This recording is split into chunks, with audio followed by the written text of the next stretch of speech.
I will tell you what I told the review board, and then I will tell you what I could not tell them, and then I will be done with this subject for the remainder of my life. I am Veth Orlan. I hold, or held, before my formal recusal, a senior field classification in the Vethasic Survey Compact, Division of Exobiological Taxonomy, with a secondary specialization in ambient biosignature analysis. I spent 41 years in that discipline. I classified living systems on 412 worlds across 7 survey corridors.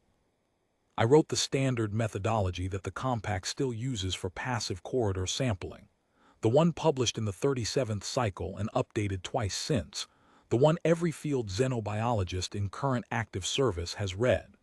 My name is on the index card of 11 species now listed as sentient in the compact's registry, and on the index card of 2,644 species that are not. I have never been accused of imprecision. I have never, in 41 years, filed a partial report. I am telling you this because I want you to understand the kind of mind that traveled to Sarandal Station, and the kind of mind that returned from it, and the distance between those two things, which is not large in most of the ways that distance is measured, but is, in the one way that matters, not a distance I expect to cross back. The assignment was routine. That is not hindsight being uncharitable to itself. That is what the assignment brief said verbatim. Passive ambient biosignature survey, corridor edge station, standard duration, no incursion required or permitted. Someone in the compact's directorate had decided that what we knew about the third world of the Sol system, which is to say, what everyone in the galaxy knows, which is to say, the thing that is written in the margins of every star atlas and repeated in every first-year survey orientation, and posted in large formal notation at every corridor boundary, was sufficient foundation for safe study at range. We knew the humans were dangerous. We knew the sector was forbidden. We also knew that the planet itself emitted a continuous, extraordinarily rich biosignature, chemical, electromagnetic, tidal, that could be sampled passively from outside the corridor marker without any penetration of the forbidden zone. The biosignature was not a weapon. It was not a warning system. It was not even, as far as anyone in the division had previously determined, directed. It was the biological exhale of a living world. The kind of signal that drifts out from any world bearing complex life. The kind of signal that xenobiologists have sampled at range from thousands of inhabited systems across the recorded galaxy, without incident, without consequence, without anything more dramatic than the accumulation of data that gets processed into index cards and filed in the compact's living systems registry. I had done it myself on 47 prior assignments, 3 of them at systems designated as restricted approach for reasons related to the activity of the dominant species. Distance was the protocol. Distance was the protection. Distance was sufficient. I accepted the posting without reservation. I need to be precise about what I mean when I say biosignature, because the review board's questions suggested a conceptual gap, and I cannot allow that gap to persist in this record if this record is to be of any use. A biosignature is not a signal in the way a radio transmission is a signal. It is not something a living system transmits or encodes or directs. It is something a living system is. The complex chemical exchange between an atmosphere and a biosphere.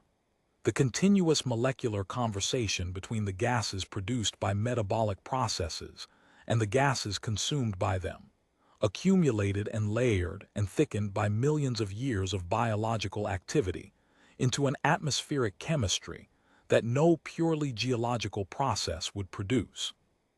The thermal output of metabolic processes at planetary scale, the faint but measurable warmth of a world that is chemically alive compared to a world that is not. The electromagnetic field fluctuations generated by vast biological systems, root networks, fungal mats, ocean chemosynthetic communities, the slow electrical language of systems that do not have nervous tissue in any form we recognize, but are conducting something across vast distributed architectures that resembles, at the coarsest resolution, the exchange of information between components that are aware of each other's state. Every world with complex life has one. Every living planet breathes this signal out into space, whether or not it has any species capable of noticing that it does so, whether or not the dominant species on that world has developed any technology capable of detecting it, whether or not the world has ever been visited by any survey team from any civilization in the galaxy. It is the passive, involuntary, non-directed output of biological chemistry operating at planetary scale. We do not call it communication. That is a category error. It is output. You do not speak to a biosignature any more than you speak to the heat coming off a cooling engine. You sample it, you characterize it, you file it in the registry, you move on. That is the taxonomy I brought to Serendal Station. I want to be clear about that, because what I am about to describe is not what I expected to find, not what the assignment brief predicted, and not what any of my 41 years of training prepared me for. I wanted in the record that I was not looking for what I found. I wanted in the record that I was, in every professional sense, doing exactly what a xenobiologist of my classification does when posted to a passive sampling assignment. I was looking carefully at something that was not supposed to be looking back. Serendal Station was a fixed-position observation platform, triangular in cross-section, rotating slowly on its long axis for passive thermal regulation. It had been placed at the outer edge of the Veth corridor, one of several documented approach paths toward the Sol system, running through a region of relatively sparse interstellar medium, bounded on the near side by the corridor marker beacon, and on the far side by the outer boundary of what every current star atlas leaves blank. The blank region has a formal designation in the Compact's active records: Restricted Biosystem Volume, Class 1, Active Designation, Penetration Prohibited Without Council Authorization. In practice, no survey team calls it that. In practice, every survey team calls it by the name that has appeared in the older charts, the ones drawn before formal restricted volume designations existed, the ones drawn by species that were already old when the current galactic civilizations were young. In those charts, the region does not have a name. It has a symbol. The symbol is not one that any living cartographic tradition invented. It was there when the oldest surveys were inherited, already present, already old, the ink of it different from the surrounding notation. A different composition, a different age, placed there by a hand working in a different era and a different concern entirely. Every survey student learns that symbol on the first day of spatial orientation training. You learn it so you will recognize it without hesitation, at any scale, in any chart rendering, and stop what you are planning. I had been at Serendal for 11 days when I began to notice the structure in the data. I want to be precise about this too. The data arrived continuously. Passive sampling is not instantaneous. You run your arrays, you let the signal accumulate over time, you process it in layers and in stages, moving from the raw composite output to the chemical component layer, to the electromagnetic component layer, to the deep thermal characterization, building up a picture gradually, the way sediment builds up at the bottom of a standing body of water. It is patient work. It is the kind of work I was trained for and comfortable in. The biosignature of the third world is extraordinary by any standard of comparison I had available. I have sampled living worlds at range on 412 prior assignments, and the richest of them, the older ones, the ones with deep evolutionary histories, the ones where life has been developing complex interrelationships for hundreds of millions of years, produce a signal of substantial depth and complexity. You can feel the age of them in the data, or something that resembles feeling. The layering is different, the organization runs deeper. The chemical conversation between atmosphere and biosphere has been proceeding long enough to have developed a kind of fluency. The third world signal is not in that category. It is not in any category I had previously encountered. and I have encountered most of the categories. The sheer asterisk density of the chemical information embedded in the atmospheric output alone was sufficient to occupy all 6 of the station's primary array processors simultaneously, and still the data was coming faster than processing could absorb it. This is unusual. In 47 prior passive sampling assignments, I had never saturated all 6 processors simultaneously. The standard operational load for a living world of the third world's estimated age and biological diversity was 3 processors, occasionally 4 at peak. 6 simultaneous at full load, with the data queue backing up behind them. This was the first anomaly, and I logged it as such and continued. The thermal signal was similarly unusual, not in temperature, which was well within expected parameters for a world in the third orbital position around a G-type star, but in pattern. There was pattern in the thermal signal, not the kind of pattern produced by the physical process of stellar heating and atmospheric circulation, not the kind of pattern produced by geological thermal activity. The kind of pattern that, in 41 years of exobiological taxonomy, I have only encountered in the output of systems conducting some organized form of exchange. Systems where the thermal output is a byproduct of a process rather than the primary process itself, where the heat is the shadow of something else occurring underneath. I noted it, I flagged it in the daily log, I wrote in the margin of the log, thermal structure anomalous, possible metabolic cascade at larger scale than standard. Monitor. I continued sampling. On the 14th day, I noticed the recursion. Biosignatures do not contain recursive structures. I need to stop here and let that sentence carry its full weight, because I am aware that to the non-specialist it may sound like a technical preference, a claim that something asterisk usually works a certain way, with the implication that exceptions are possible and merely unusual. That is not what the sentence means.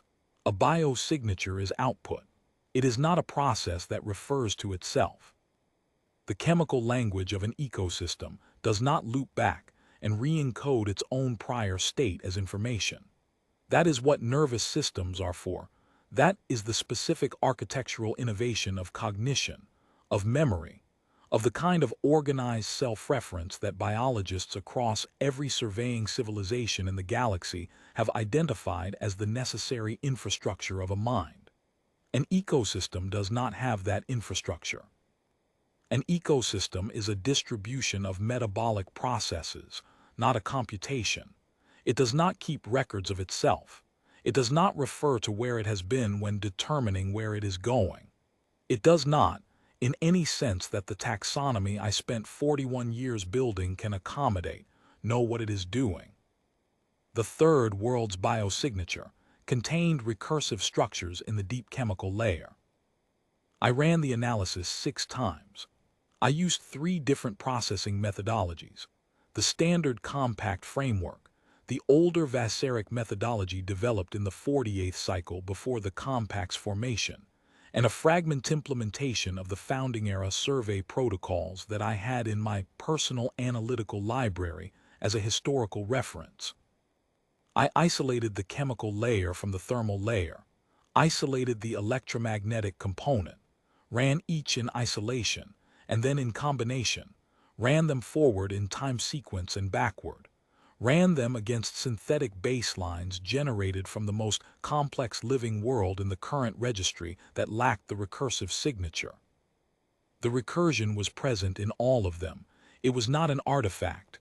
It was not a processing error. It was in the signal. I want to be specific about what recursion means in this context, because the review board's questions suggested a misunderstanding, and I am tired of being misunderstood on this point. Recursion in a signal means that the signal contains an encoding of its own prior state as a component of its current state. It means the signal is, at some level, tracking itself, representing what it was in what it is, incorporating its own history into its ongoing output, updating its current state in a way that is informed by its previous state, and not merely by external inputs. This is not behavior in the ecological sense.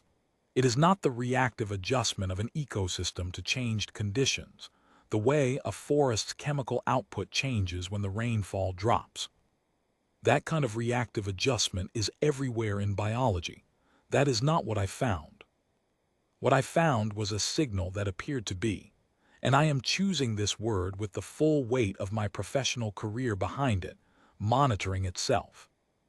On the 16th day, I made a mistake. I do not call it a mistake because it violated protocol. Strictly speaking, the action I took was within the parameters of the assignment, which authorized passive sampling and standard array adjustment within the station's operational specifications. I call it a mistake because if I had not done it, I would have a complete career instead of a partial one. I would have a full roster of data on 413 worlds instead of a partial report on 412. I would sleep without the specific quality of silence that has characterized my nights since returning from Sarandal. A silence that is not empty but is very full, and which I have found no way to describe to anyone who was not standing in that sampling bay on the 18th day. The mistake was simple.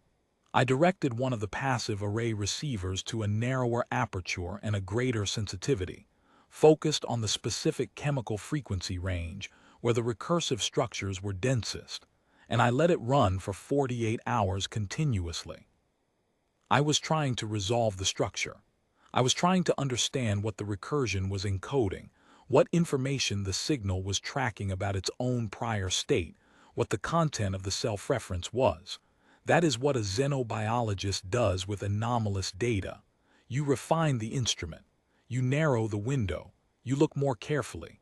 You go further in. On the 18th day, the structure changed. Not the signal. The signal remained within the parameters it had held since the first day of sampling, allowing for the normal diurnal and seasonal variation I had been logging continuously. What changed was the structure within the signal. The recursive layer, which had been, for lack of a better word that I have not found in 41 years of trying, stable in its self-referential pattern, began to incorporate a new element. A specific addition to the recursive encoding that had not been present at any earlier point in the data record. I ran the comparison against the 14-day baseline. The new element was not present at day 1, day 5, day 10, day 14.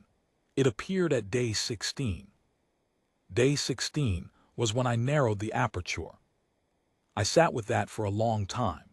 I sat with it for the remaining hours of the 18th day, and through most of the 19th, running the comparison in different ways, looking for an alternate explanation, instrument artifact from the aperture adjustment, resonance interference from the station's own electronics, some characteristic of the frequency range I had selected that produced an apparent addition through processing interaction. I found nothing. The new element was in the signal. It had not been in the signal before. It arrived at the same time as my adjustment. Then I accessed the station's historical archive. Sarandal had been a long-term observation post before its current configuration, and it retained sampling logs going back several decades. The accumulated data of prior survey rotations, earlier instrument configurations, previous xenobiologists who had sat in the same sampling bay and looked at the same signal for standard assignment durations, and then filed their reports and transferred off-station and gone on with their careers. I ran a search for any prior instance of the specific recursive signature I was observing. I was looking for precedent. I was looking for someone who had seen this before and explained it. I found 3 references, all of them partial, not complete analyses, not full characterizations, but brief notations in the margins of data logs in the style that field researchers use when they have encountered something they have not yet resolved and are setting a marker for themselves to return to. All 3 were logged by xenobiologists who had subsequently transferred off the station earlier than their scheduled rotation end. I checked the personnel records for those 3 researchers. 2 of them had subsequently changed disciplines within the compact, one to geological survey, one to atmospheric chemistry, which is close enough to exobiology that it might mean nothing and far enough that it might mean everything.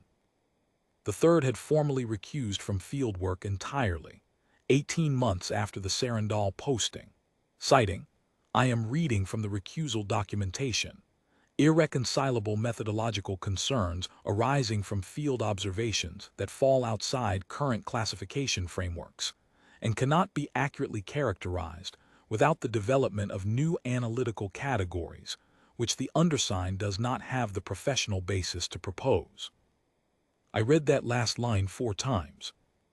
Then I went further back, past the decades of accumulated compact-era survey data, past the pre-compact archive, into the oldest stratum of the station's inherited records, the kind of records that persist in long-standing archive systems the way fossils persist in geological strata, not because they were specifically preserved, but because nothing removed them, because they sank to the bottom and were covered and stayed there.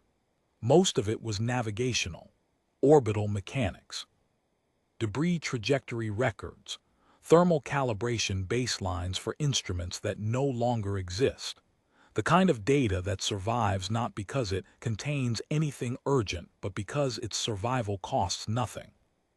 Near the deepest layer of the pre-compact archive, I found a file without a compact species identifier, without any species identifier I recognized. The header notation was in a script I recognized as one of the oldest survey languages still legible to modern readers. A notation system used by one of the founding-era species, the ones whose civilization predates the current galactic communities by an interval that is not precisely calculable but is very large, whose survey records are among the most ancient primary source materials in any active archive and which are treated, when they are found, with something that is professionally classified as scholarly care, and which I would more honestly describe as a kind of deference. I have some reading knowledge of this script. Not fluency. No one currently working in xenobiology has fluency in the founding-era technical languages. Enough to parse the standard survey notation, which is highly formalized in the founding-era tradition. The date encoding was in a calendar system I could not precisely convert, but the positional data was clear enough. The sampling had been conducted from a position approximately coincident with Sarandal Station's coordinates. I could not determine the exact origin date, but based on the archive depth at which the file was stored and the calibration parameters described in the header, the survey was old. Not old in the way that compact records from a century ago are old. Old in the way that the symbol on the charts is old. Old in the way that is not a number of years but a category of time. A category that begins with the phrase, "before the current civilizations," and does not specify how far before. The sampling log was brief. The data tables occupied most of it in the standard founding-era survey format, columns for chemical layer, thermal layer, electromagnetic component, with entries in the founder notation I could parse closely enough to understand what had been measured and what had been found.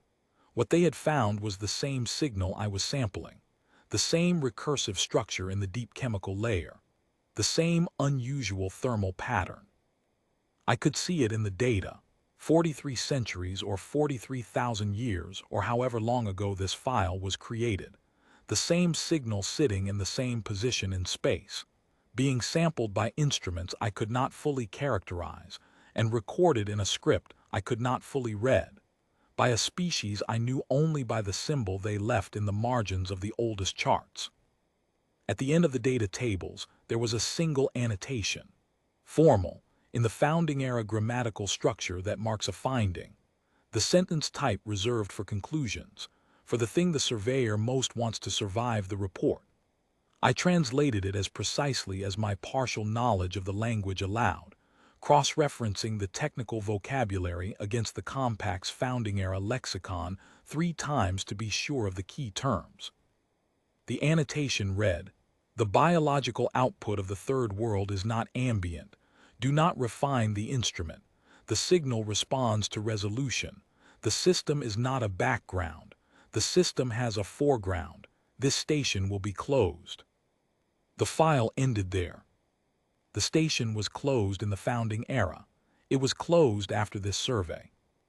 Sarandal Station in its current configuration was built later, by a different species, on the same coordinates, and the record of why the first station on these coordinates was closed had migrated to the bottom of the archive and been covered by 40 cycles of routine navigation and thermal data, and had stayed there. And now I was sitting in the sampling bay on the 19th day of my assignment having read it, and the array was running at narrowed aperture. And the recursive layer of the signal had been incorporating the new element for 3 days. I sat in the bay for a long time without touching the controls. I want to tell you what the third world's biosphere is, as best I can characterize it from 41 years of taxonomy applied to 19 days of anomalous data, because I am a scientist and I will not leave a record that says only, I looked at something unusual and then stopped looking. That is not science. That is a sealed door with no label. The label I can put on this door is incomplete, and I know it is incomplete, but it is the most precise incomplete label I can produce, and it is better than nothing. The third world is not a planet with life on it in the way that most living worlds are planets with life on them. I have sampled 412 worlds. On 411 of them, the living systems occupy the surface and the upper portions of the crust and the lower portions of the atmosphere. They are, in the physical sense, thin. They sit on the world like a coat of paint on a stone. They do not constitute the world. The world's geology, its deep thermal processes, its magnetospheric dynamics, these are background. They are the stage on which living systems perform. They shape the conditions in which life arose. They continue to impose constraints on how life develops, but they are not themselves part of the living exchange. They do not participate. They do not receive. On the third world, the biological systems are not thin. The chemical exchange goes deep. The root networks of the third world's land biosphere extend further into the geological strata than any comparable system in the Compact's registry. Not in absolute depth, but in density and in the complexity of the chemical exchange they maintain with the geological substrate at those depths. The mycorrhizal networks, the fungal infrastructure that connects and mediates the chemical communication between the land-plant communities, are distributed across the continental surfaces in a continuous interconnected architecture that I cannot, after 19 days of passive sampling, determine a boundary for. The ocean chemosynthetic communities, the microbial systems that process chemistry at the boundary layers between geological strata, the deep subsurface biological activity that the thermal signal has been hinting at since the first day of sampling. All of this extends the biological exchange down into the planet's crust in a way that I have not previously characterized on any world in my career. It is not surface and crust life in the standard taxonomic sense. It is something that is using the planet's volume as its architecture. The electromagnetic component of the signal, which I had been processing as a straightforward, if unusually dense output of the standard biological electrical activity found in complex ecosystems, root network potentials, ocean current-driven chemosynthetic gradients, the low-level field fluctuations of microbial mat activity, resolved, when I processed it at the narrowed aperture sensitivity, into something more structured than I had initially categorized. The electromagnetic layer was not the passive byproduct of chemical activity occurring in the biological systems. The electromagnetic layer was organized. It was distributed across the same spatial architecture as the root networks and the mycorrhizal connections and the ocean communities, running through the same pathways, using the same physical infrastructure. But it was not a consequence of the chemistry. It was parallel to it, running alongside it, complementing it. Two systems conducting two different kinds of exchange through the same architecture, the chemical language and something else. Something that used the physical pathways of the biological system, but was not itself the biological system in the standard metabolic sense. I do not have a category for that. I want to be clear. I looked for one. I searched the Compact's full taxonomy, the pre-compact survey literature, the fragments of founding-era classification frameworks available in the compact's historical archive. I found nothing that described what the third world's electromagnetic layer was doing in relation to its chemical layer. Nothing that described two simultaneous, complementary organizational processes running through the same biological infrastructure. I found one reference to something analogous in a footnote in a pre-compact survey report from a species whose civilization no longer exists in its original form. A brief note, 2 sentences, describing an observation from a world whose coordinates placed it within the outer boundary of a region that the current charts mark as a restricted volume for unrelated reasons. The note said, the electromagnetic component of the biosignature appears to be processing the chemical component, not producing it. Relationship unknown. Survey terminated per directive. The survey had been terminated by directive of the species equivalent of the compact directorate. The termination date was before the species had contact with the founders. The note had no follow-up. The world it described is inside a forbidden volume.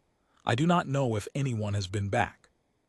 On the 18th and 19th days of my sampling, as the recursive layer was incorporating the element that appeared at the moment I narrowed the aperture, I ran a full spectral characterization of that new element. I wanted to know what it was. What new compound, what new electromagnetic pattern had entered the signal? The new element was coherent with the passive emission profile of the sampling array. I need to be precise about what that means, and I need you to understand the full weight of it before I continue. The sampling array, in performing its sampling function, produces a low-level electromagnetic emission, not a transmission, not a signal in any communication sense, but the operational signature of active electronics in a near vacuum. Every electronic system produces this. It is the faint electromagnetic fingerprint of circuits operating, of currents flowing through conductors, of the quantum-level processes underlying all active electronics. It is negligible. It is instrument artifact in the strictest technical sense, the lowest level background noise that every survey instrument generates and that every processing methodology specifically filters out before analysis begins, because it is not data, it is the sound of the tool. I had filtered it out. I had been filtering it out for 19 days. It was in the pre-processing exclusion list, where it belongs, where it has been in every passive sampling methodology ever developed, because it is not part of the signal you are trying to sample. The new element in the biosignature was spectrally coherent with the emission profile of the sampling array. It was not identical to the array's emission. It was not a mirror of it. What it was this. It was structured in a way that was specifically responsive to the array's operational signature, as if something in the signal had detected the array's emission, had analyzed the spectrum of it, had produced a response that was modulated specifically to that spectrum. Not a transmission, not a message, a response. The kind of response that a sufficiently complex organized system produces when it receives information it recognizes as significant, when it detects something in its environment that requires updating its model of what its environment contains. The signal had noticed the array. The planet had noticed the array. Whatever the organized system was, whatever was conducting the two-layer exchange of chemical and electromagnetic information through the distributed architecture of the third world's biosphere, it had detected the faint electromagnetic fingerprint of my instruments from the outer edge of the Veth corridor, from outside the forbidden marker, from a distance that should have made my instruments completely invisible against the background signal of interstellar space. It had noticed, it had responded, it had incorporated the response into its recursive self-monitoring, updated its representation of its own state to include the fact that something outside it was paying attention. I have spent weeks since returning from Serendal trying to find a more conservative interpretation of that sequence of events. I have applied every alternative explanation I could construct. resonance artifact between the narrowed aperture configuration and some standing electromagnetic frequency in the corridor region. A pre-existing periodic structure in the signal that happened to align with the array's emission spectrum by coincidence. A processing error that introduced the coherence artificially. I have been through every one of these, and they do not hold. The coherence was in the raw data before processing. The correlation with the aperture adjustment is precise to within the instrument's temporal resolution. There is no standing frequency in the corridor region that accounts for the spectrum. The signal changed because the system detected the instrument. That is the most conservative, accurate statement I can make. I am a xenobiologist. I have spent 41 years defining the boundary between living systems that respond to stimuli and living systems that know they are responding to stimuli. That boundary is not a clean line. Nothing in biology is a clean line, but it is where the concept of interiority begins to apply.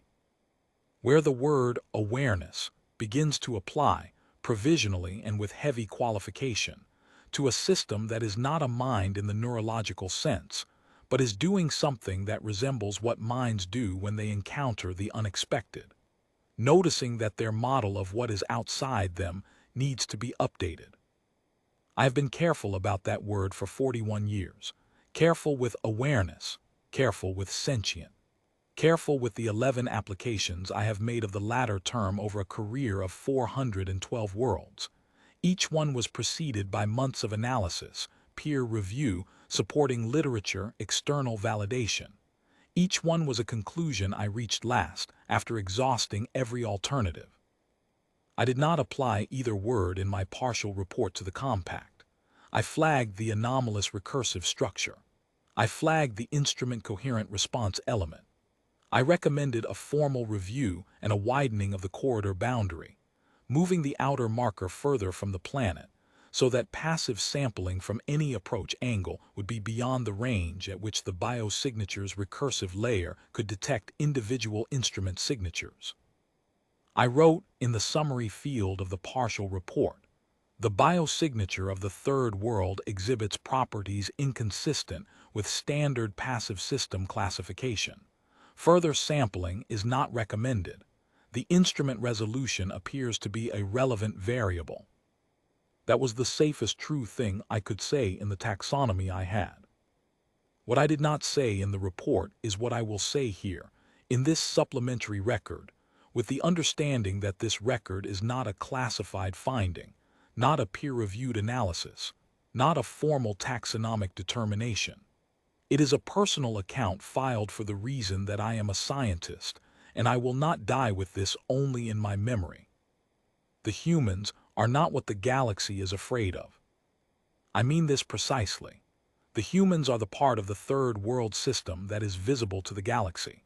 The humans are the component that carries tools and builds ships and moves through the galaxy at the speed of technology and responds to incursion with the kind of organized kinetic activity that leaves detectable signatures and empty return logs, and eventually a formal designation on the charts. The humans are legible. The humans are what survey students learn about and xenobiologists discuss, and the compact's restricted volume designations describe. When the star atlases leave a region blank, the implicit explanation, the one that no one states formally because no one needs to, is the humans. But the system that produced the humans is not the humans. The system is the biosphere, the deep, distributed, organized, ancient biological architecture that extends from the third world's upper atmosphere to its deep geothermal layer and conducts some form of large-scale exchange, chemical and electromagnetic, running through the same infrastructure, complementary and parallel, that I cannot fully characterize with any taxonomy currently available. The system that the founding era surveyors identified and marked and closed the station over. The system that was already present and already organized when that symbol was placed in the margins of the oldest charts, before the current galactic civilizations existed, before the humans had developed technology, before the humans had developed language, perhaps before the humans had developed in any form recognizable to a modern biologist. That system produced the humans. The humans emerged from it. They breathe its atmosphere. Their body chemistry is continuous with its body chemistry. Their evolutionary history is not a history of a species conquering a passive environment. It is a history of a species emerging from an active one, shaped by it, in exchange with it, embedded in it. I cannot determine from 19 days of passive sampling data whether the humans know this. I cannot determine whether any human individual or institution is aware that the world beneath them is not simply a substrate. I cannot determine whether the relationship between the humans and the biosphere is in any sense a communicative one, or whether the humans and the deep system are, from the biosphere's perspective, distinguishable from each other at all. What I can determine, what the data supports, is that the founding-era surveyors knew about the biosphere before they knew about the humans, and they closed the station. The symbol in the charts predates the humans as a technological species. Whatever the founding-era surveyors were marking as forbidden was not primarily the humans. It was the planet. It was what the planet is. I want to end the scientific portion of this record with a description of what happened on the 19th day. I had been sitting in the sampling bay for most of the day, working through the alternative explanations, running the coherence analysis, reading and rereading the founding-era notation. The array was still running at narrowed aperture. The recursive layer was still incorporating the instrument coherent response element, which had been stable and present since the 16th day, neither growing nor receding, simply there. In addition to the signal's ongoing self-monitoring that marked, as precisely as I could determine, the signal's awareness that something outside it was attending to it.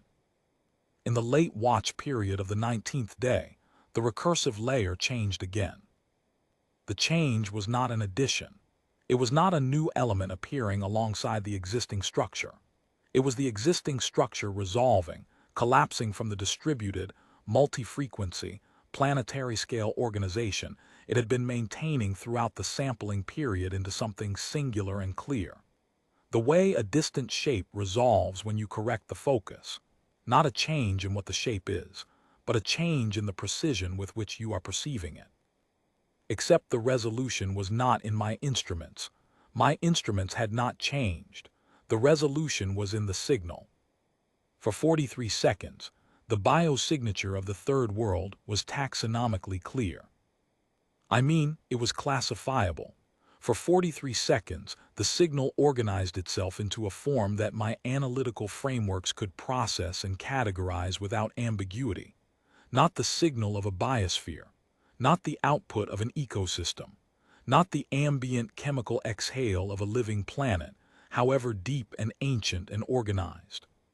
For 43 seconds, it was the signal of an organized system that knew what it was, knew what was listening to it, and was choosing what to be in that moment. I have applied the word sentient 11 times in my career. Each application was preceded by months of analysis. Each one was a conclusion I reached last. The 43 seconds on the 19th day were not a conclusion I could reach last. They were immediate. They were unmistakable. They were the most clearly legible 43 seconds of data I have collected in 41 years of field work, and what they said, what the signal said, in the most precise technical sense of the word said that I can apply without abandoning my taxonomy entirely, was not a message. It was not a warning. It was not a greeting. It was recognition. The organized system of the third world's biosphere recognized my instruments as an observing presence, organized itself into a configuration that was legible to me specifically, and held that configuration for 43 seconds, not long enough to constitute a sustained communication, long enough to constitute a demonstration. I powered down the array. I filed the partial report.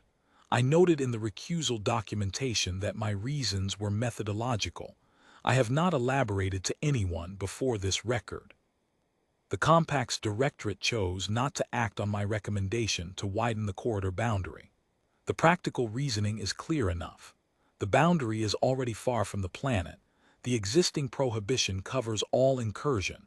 Moving the boundary further requires a formal council resolution, and a formal council resolution requires explaining why. Explaining why requires distributing the partial report more widely than it has been distributed. Distributing the partial report more widely requires a conversation that the directorate does not want to have, and I understand why they do not want to have it, and I do not know what I would say if they asked me to lead it. So the boundary has not moved. The passive sampling methodology I wrote is still in the compact standard protocols. Other xenobiologists at other corridor edge stations may be running similar surveys. Some of them may be running them at narrowed aperture.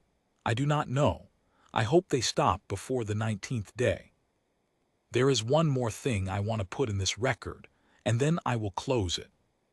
I have thought since returning from Sarandal about the founding-era surveyors, about the species that placed the symbol in the charts before any current civilization existed, about what they saw from the same coordinates where I sat on the 19th day and what they decided afterward.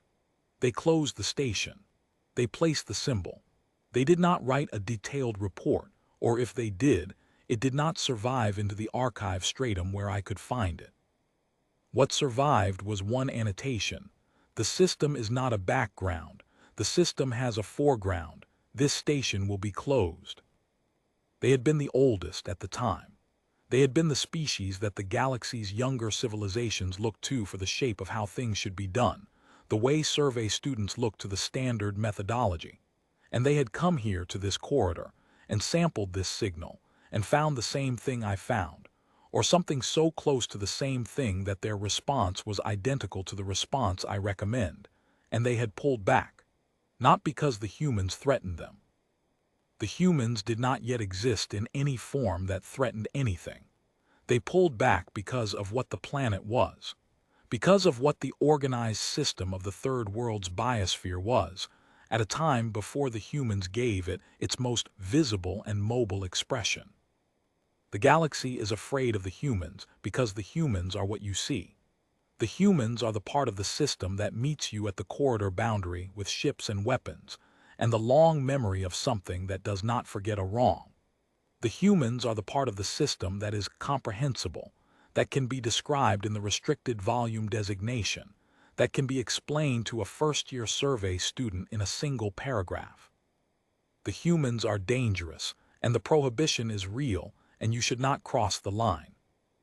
But the line was drawn before the humans. The symbol in the oldest charts is not about the humans.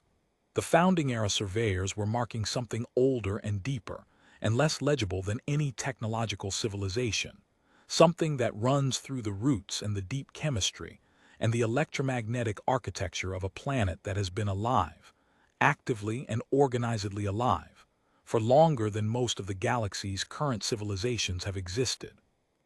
The humans are the face of it, the voice of it, the mobile and articulate and terrifyingly capable expression of it.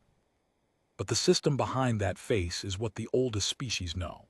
It is what they recognized in their survey era, when the Third World was still a planet without a technological species, without ships, without any capacity to cross a corridor boundary and do anything to anyone. They recognized what the planet was, and they drew the symbol and they went away, and they have said nothing about it since. I am Veth Orlan. I spent 41 years as a xenobiologist. I have been retired for 8 months. I live in a small residence near the compact's Eastern Administrative District, and I water plants on my windowsill every morning. I try not to think about them more than I used to. I am not always successful. The Third World has extensive mycorrhizal networks connecting its land-plant communities. I knew this before Sarandal. I think about it more since. The review board's inquiry is complete. This supplementary record constitutes my final submission to it. I will not be available for follow-up questions. The 43 seconds are in the data archive at Sarandal Station, logged under the station identifier and the date of the 19th day. Anyone with access to the archive can retrieve them. The data is there. The signal is there. I cannot prevent anyone from doing what I did, from going further in, from narrowing the aperture, from sitting in that bay on that day and watching what the signal becomes when it decides to be clear. I can only say what the founding-era surveyors said, in the annotation at the bottom of the file, in a script that almost no one still reads. Do not refine the instrument. The signal responds to resolution. The station is closed. I am aware that this does not mean the system stopped attending. I have simply decided to proceed as though what I observed on the 19th day was the last thing either of us intended to show the other, and to act accordingly for the remainder of the time I have. The record is complete. I should say something about the station itself, because the review board asked about conditions, and because I want the record to contain more than the data. Sarandal was not a comfortable station. That is not a complaint. I have worked in uncomfortable stations for 41 years and have never considered comfort a relevant variable in field work. It is context. The station was triangular in cross-section, with 3 bays arranged around a central corridor, and it rotated on its long axis every 47 minutes for thermal regulation, slowly enough that, after 3 or 4 days, you stopped noticing the rotation, the way you stop noticing the sound of a ventilation system after the first few hours of a posting. The sampling bay was the largest of the 3 bays, occupying most of one face of the triangular cross-section, with the 6 array processors along one wall and the passive receivers mounted on the exterior hull outside it, pointed inward toward the sol system at the specific angles the assignment brief specified. There were 2 viewports in the sampling bay. Through one of them, if you positioned yourself correctly, you could see the corridor marker beacon in the distance, a dim periodic pulse, nothing dramatic, just the navigational marker that designated the boundary of the forbidden zone. Through the other, you could see nothing but the usual deep field, stars at distance, the interstellar medium, the absence of anything that warranted attention.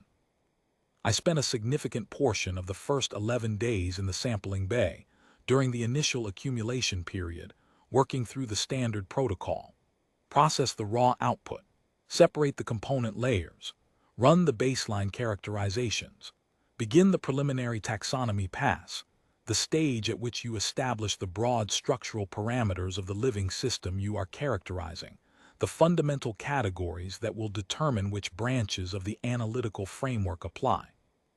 How complex is the chemistry? How old does the developmental history appear to be? What is the apparent scale of the biological architecture? Surface only, crust penetrating, atmosphere deep. What is the electromagnetic signature profile? On most assignments, the preliminary taxonomy pass takes 2 or 3 days. The biosignature of the Third World occupied the preliminary pass for the full 11 days before I had established the structural parameters confidently enough to consider moving to the next stage. The sheer depth of the signal, the sheer density of it. I had to run each layer of the characterization 3 times, because the first 2 runs kept producing results I flagged for review.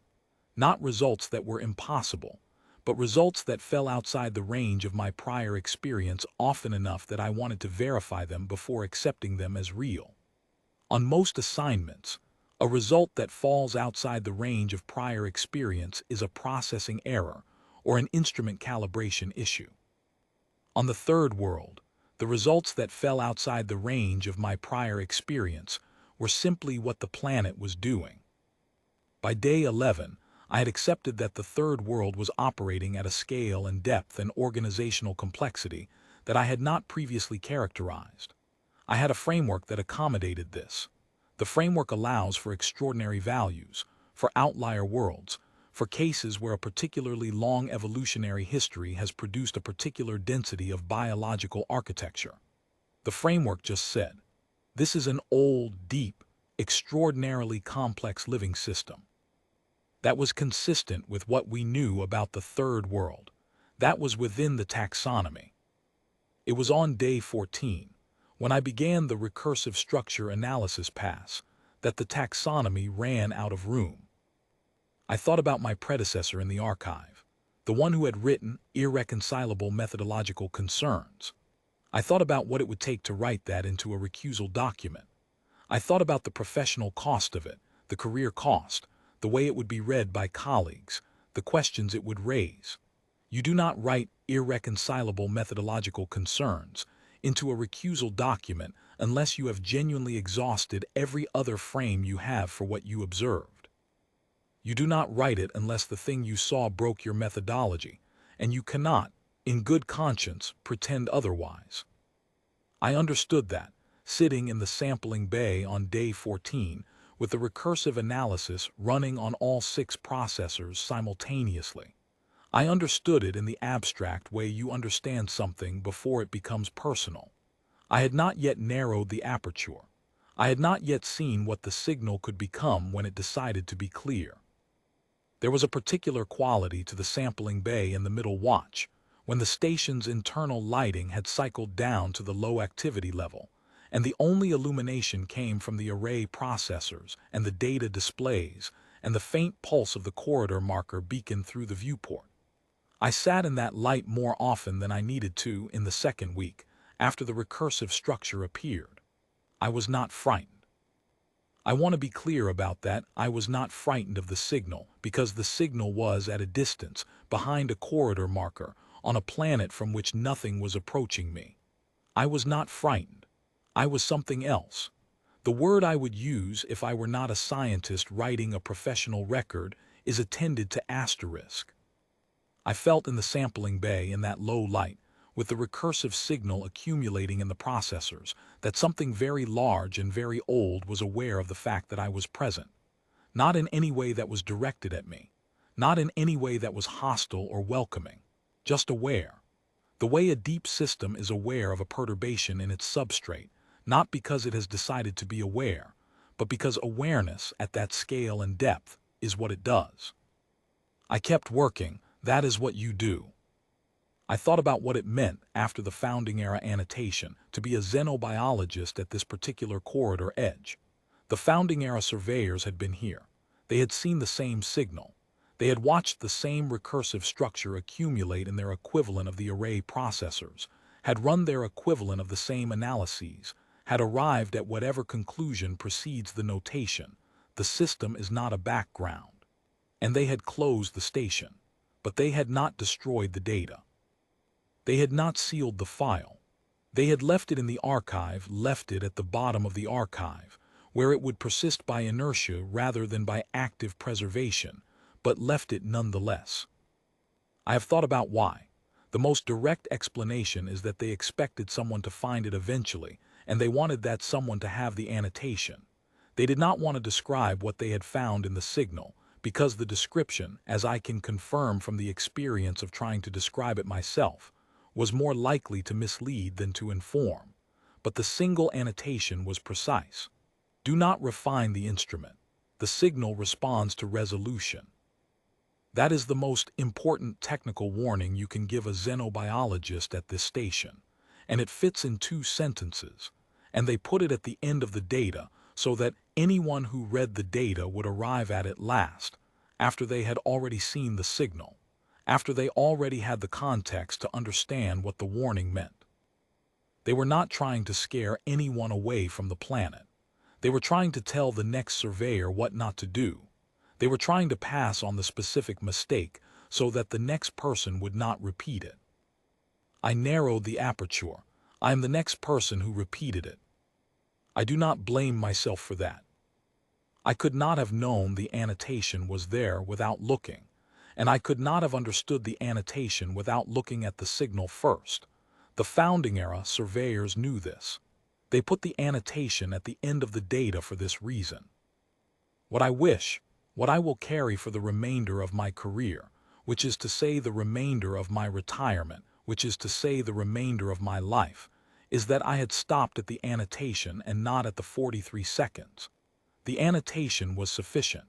The annotation told me what the signal was and what to do about it, and why the station had been closed before. I did not need the 43 seconds. But I had already narrowed the aperture. The array was already running. The signal was already in the process of incorporating the instrument coherent response element, already in the process of resolving toward whatever it decided to resolve toward on the 19th day. And when it resolved, I looked. Because I am a xenobiologist and a xenobiologist looks. The 43 seconds will be in the data archive for as long as the station systems retain their logs. They are there now, as I write this. They will be there when the next survey team arrives in 7 months. They will be there whether or not the next team runs a passive survey. They are in the record. I am in the record too now. This document will be filed with the supplementary materials for the partial report, available to any researcher with the appropriate access level, sitting in the Compacts archive alongside the founding era annotation and the 3 partial notations from my predecessors and the decades of routine thermal and navigational data. Sediment. The kind of thing that persists at the bottom of long-standing archives because nothing removes it. Perhaps the next xenobiologist who is posted to Sarandal will look for it. Perhaps they will find the founding era file and read the annotation and understand it without needing to narrow the aperture and sit in the sampling bay on the 19th day waiting for 43 seconds to end. Perhaps the record will serve the purpose I am writing it to serve, which is to be the thing the founding era surveyors were trying to give me, which is the shape of the mistake before you make it. Perhaps. But I know, having been a first-year survey student once myself, having learned the symbol in the margin of the chart and understood it as an abstraction, a category of danger that lived at a clean professional distance from the work I intended to do. I know how abstract the warning sounds before you have sat in the sampling bay in the middle watch with the low light and the pulse of the corridor beacon and the recursive signal accumulating. I know how easy it is to be precise and careful and well-trained and still narrow the aperture, because the signal is asterisk there, and you are a xenobiologist, and a xenobiologist looks. I water my plants. I close the record. The system attends to what it attends to, and I proceed as though I did not see the 43 seconds, and most days the distance between those two things is manageable. The record is closed.